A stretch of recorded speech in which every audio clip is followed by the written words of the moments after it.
The ceremony, getting back to the ceremony in this kindergarten class, LifeSite News described it this way. After the teacher introduced the 5-year-old student to the class as a boy, he then went into the bathroom and emerged dressed as a girl. The teacher then reintroduced her to the children, explaining that she was now a girl who now had a girl's name and was to be called that from now on.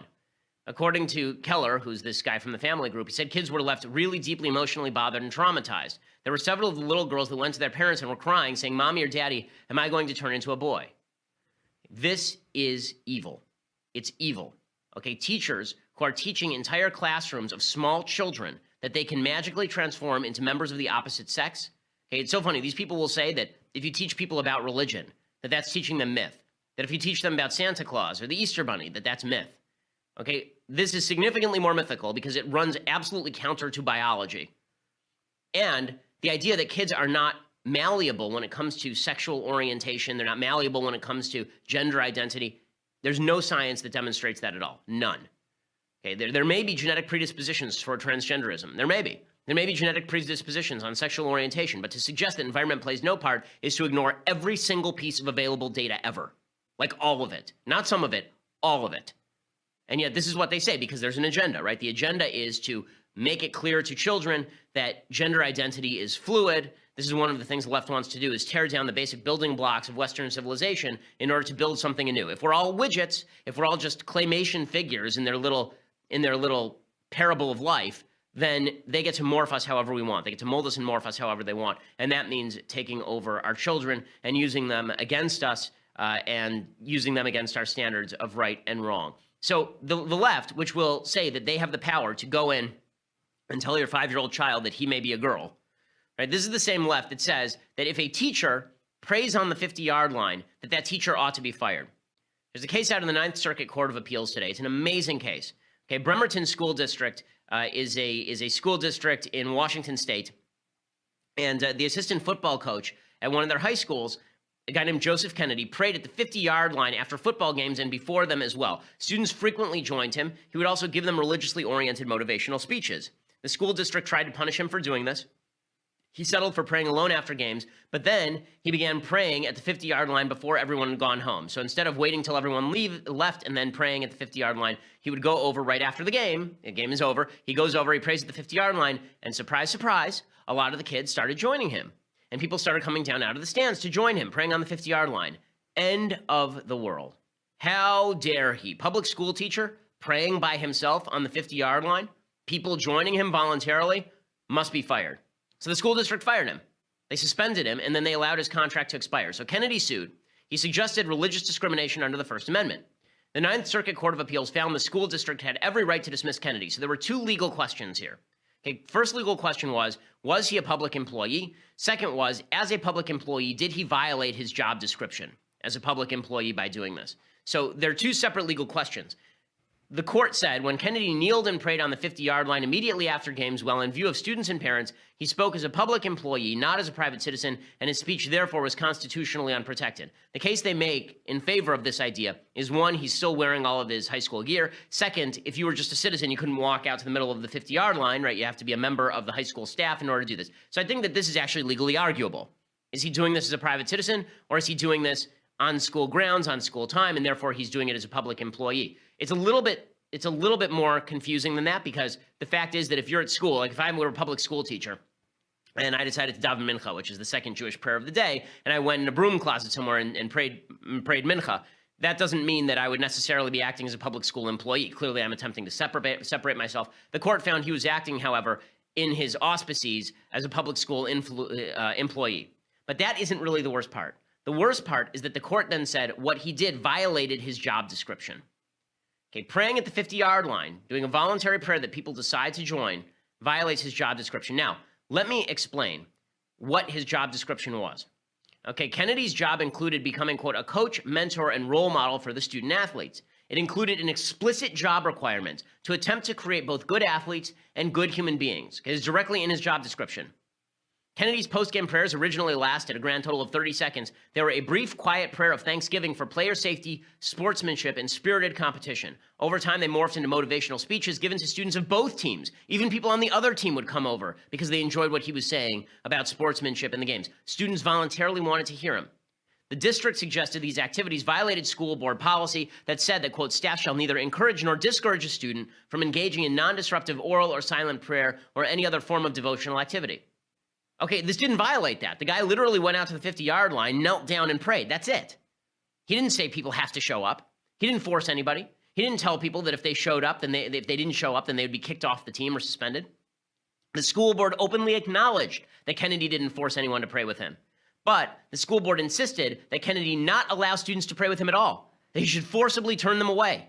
That if he goes to the 50-yard line and kneels down and he starts to pray and a bunch of students crowd around him, that this is some sort of evil, that he's violated his public school duties, and he should tell them forcibly, get out of here, you're not allowed to be here. They said any activity had to be, quote, physically separate from any student activity, and students may not be allowed to join such an activity. So what actually started all of this? What actually started all of this is, of course, he did this 50-yard prayer thing, and the Satanists, being good Satanists, devotees of Satan, suggested they wanted their own right to pray on the field, because obviously there's no difference between Satanists praying on the field and people of Judeo-Christian values praying on the field. Not all religions are created equal in quality. Okay, if you're going to bring up a child in the Church of Satan, I don't think that child ends up exactly the same as if you bring the average child, as if you bring up a child in the Judeo-Christian value system. If it were, then Satanism would have created the greatest civilization in the history of mankind. It didn't. Okay, so the district responded by telling Kennedy he had to pray only when the stadium was empty. He disobeyed, and he started praying right after the games because he said, listen, it doesn't make any sense for me to pray an hour after the game on the 50-yard line. The game just ended. I want to thank God for a good game and for everyone staying safe. Now's a good time to do it. So the court found in favor of the district. So as I say, first they found that he was a public employee. They said the speech at issue is directly, at least in part, to the students and the surrounding spectators. It is not solely speech directed to God. So this is really dicey territory the court is getting into right now. They're saying that his prayer was directed as a public school employee at others. Okay, I wear a yarmulke. I wear it around. It's a public sign of my faith. Millions and millions and millions of Americans, including many people on the left, wear crosses around their neck. That is a public proclamation of faith. Is that them privately saying, I believe in Jesus if you wear the cross, or I believe in the Jewish God if you wear a yarmulke? Or is that me preaching to you? Do you feel preached to every time I wear my yarmulke? Because if you do, I would suggest that maybe you need to get a life. If you feel preached to because you don't like what I wear on my head, then this is because you're a loser. Okay, and if you feel preached to because a high school coach by himself goes to the 50-yard line and prays, then you are a doofus and a loser, and you need to get a life. But obviously, that's not the priority here. The court said, by kneeling and praying on the 50-yard line immediately after games, Kennedy was fulfilling his professional responsibility to communicate demonstratively to students and spectators. Yet he took advantage of his position to press his particular views upon the impressionable and captive minds before him. So they're saying, okay, so his viewpoint means something because he was acting as an employee. That brings us to the second question. And the second question is, did that violate his job, which is to create better human beings and better students? Well, for all of our lives, we've lived in a world of boys and girls, but that is changing along with everything else in 2017. In Canada, the country directly to our north, the parent of a baby successfully petitioned to have that child given an ID card with no sex listed, insisting that that is for the baby to decide. Things may not stop there. They probably won't. The Gender-Free ID Coalition is calling on the Canadian government to eliminate sex and gender classifications for all children throughout that country. Are we ready for a world here where baby boys and girls are replaced by baby somethings? Nell Given-Daly is a psychotherapist, and she joins us tonight. Nell, thanks a lot for coming on. Thank you so much, Tucker, for having me. It's a pleasure. So these are questions that didn't exist like 18 months ago. Homo sapiens have been around 300,000 years, and for the most part, it was kind of obvious who the boys and girls were. But we've decided in a very short period of time that none of that is real, and we're changing it, because why? Well, to be honest with you, we believe that people who are considered intersex, people who are born with both sets of genitalia, have existed throughout human history. For sure. So the federal government just released a study in 2016 that 1.4 million people now identify themselves as transgendered, and Canada isn't the only place that's doing this. Legislation was just introduced in Washington, D.C. and in New York over the past couple of months to also have parents have the right to, on a child's birth certificate, not just say that the child is male or female, but also X or unidentified. But I think you may be conflating two things. Sure. So the number of intersex births in this country, that is where a child has both sets, partially or fully formed, of genitalia, is maybe a little over 700 per year out of about 4 million births. So it's less than 1/10 of 1%. So very small numbers, tiny number. Okay. Sorry, Tucker. And probably we can assume that's been consistent through time. But and nobody is suggesting that you force a sex onto a child whose sex is not clear. But for most kids, overwhelming number of kids, it is clear. So why should we pretend it's not clear? I guess that's the question. I think it's a great question. I mean, as to your statistic, I had trouble finding accurate numbers as to how many children are born in this country who are intersex. Right. I got numbers that say 1 out of every 1,500 births, also 1 out of every 100 births, where there is some sort of either anomaly. Hold on. 1 out of every 100 births has there is separate sets of genitalia. Well, I don't think that's right. It doesn't have to go that far. So there could be some sort of like genetic, I don't want to say abnormality, but an anomaly, right? Like a chromosomal anomaly that it's not so clear, meaning that gender is not necessarily based on genitalia. And so I think your other question, though, is should we give people the right to say we're going to raise a child as non-binary, meaning we're not going to raise a child as male or female, which is something that the couple in Canada is right, because doing. I mean there are legitimate, I think, medical situations, and you've just described some of them where it's an open question, and I would never deny that, and of course you want to respond compassionately. But that's not what this case is about. This case is about the idea that you get to choose what your sex is, which is a denial of biology. And there's also, and I think as a psychotherapist you'd agree, a cost to a child. If you say to a little kid, I don't know if you're male or female, you decide, I don't think you're going to get a good outcome a lot of the time at all. That's why people have never done that through human history. You know, the couple that is, or the person who's deciding to do this with their child up in Canada, the point, I spoke to them on the phone, the point that they are making is that this child is a spiritual being having a human experience, not a human being having a spiritual experience. So it's actually a very spiritual endeavor. And what it's saying is that let's just let the child be a child, and eventually the child will decide what it wants to be, how much it wants to identify as a boy or how much it wants to identify as a girl. And this person is also saying that it's not that I'm not going to raise a child as a girl or a boy. I'm just going to say to the child, you just be a child, just be an individual for a while.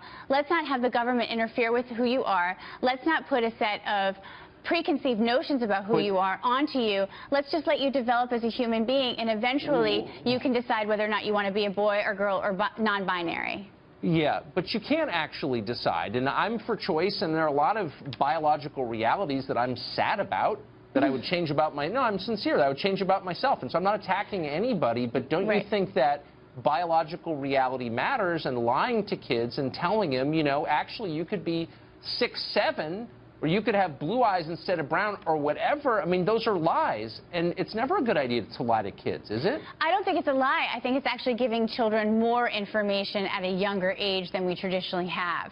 Right? So it's like, I'm going to give a comparison. It's like raising a child to not assume that they're heterosexual.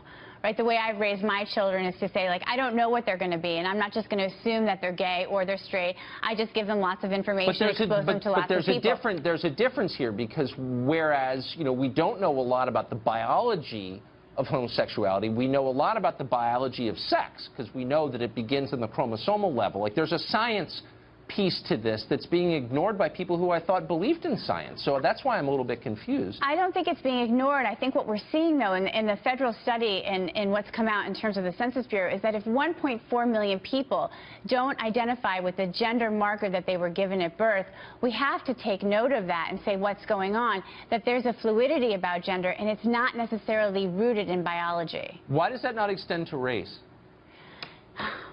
Tell me what you mean by that. You're going to have to explain that one to me. If I can say I'm a woman, why can't I say I'm a Chinese woman and be taken every bit as seriously? And I'm not mocking you. I'm making a sincere point, and it's a sincere question. What's the difference? You know, I think it's a great question. I mean, I think as we progress as a society, some of these labels that we're putting on things, and I can't necessarily go to the race question, although one of the things that I've loved about your program as of late is that you're really into this idea of having a more inclusive society and being less separatist in terms of race, that we should be more inclusive. And I think that that's what we're saying. We're creating a space at the table for people to be, to have optionality in terms of how they want to identify themselves. Okay. Well, as long as we're still science-based, then, you know, as a child of the Enlightenment, it's not taking science off the table. It's just saying, can we look at it from another perspective?